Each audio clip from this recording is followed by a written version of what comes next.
ભારતીય વાયુસેનાની બહાદુરી અને સફળતાની દેશભરમાં ઉત્સાહભેર ઉજવણી કરવામાં આવી હતી।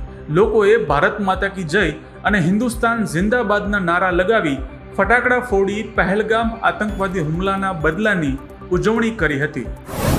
ભારતે ઓપરેશન સિંદૂર 25 મિનિટમાં પાર પાડ્યું હતું। રાત્રે 1:04 થી લઈ 1:11 સુધીના 7 મિનિટમાં આતંકવાદીના વિવિધ 9 લક્ષ્યોનો નાશ કર્યો હતો।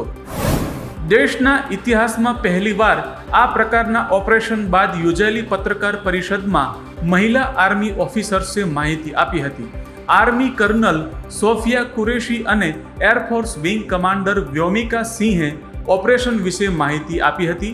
વિદેશ સચિવ વિક્રમ મિસ્ત્રી પણ હાજર રહ્યા હતા। મૂળ ગુજરાતના કર્નલ સોફિયા કુરેશીએ કહ્યું કે આ ઓપરેશન પહેલગામમાં નિર્દયતાથી માર્યા ગયેલા નિર્દોષ પ્રવાસીઓ માટે હાથ ધરવામાં આવ્યું હતું। છેલ્લા 3 દાયકાથી પાકિસ્તાનમાં આતંકવાદીઓનું નિર્માણ થઈ રહ્યું છે। હુમલા પછી પણ આ વાત પ્રકાશમાં આવી છે। અમે પાકિસ્તાન અને પીઓકેના 9 લક્ષ્યો પસંદ કર્યા હતા અને તેમને નષ્ટ કર્યા હતા। અહીં લોન્ચ પેડ અને તાલીમ કેન્દ્રોને નિશાન બનાવવામાં આવ્યા હતા। ભારતના વિદેશ સચિવ વિક્રમ મિસ્ત્રીએ કહ્યું કે પહેલગામ એક કાયરતાપૂર્ણ હુમલો હતો, જેમાં લોકોને તેમના પરિવારોની સામે મારવામાં આવ્યા હતા। બચી ગયેલા લોકોને આ હુમલાનો સંદેશ ફેલાવવાનું કહેવામાં આવ્યું હતું।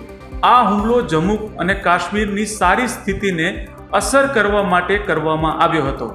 ગયા વર્ષે 2.25 કરોડથી વધુ પ્રવાસીઓ કાશ્મીર આવ્યા હતા। આ હુમલાનો ઉદ્દેશ્ય કાશ્મીરના વિકાસ અને પ્રગતિને નુકસાન પહોંચાડીને તેને પાછળ રાખવાનો હતો।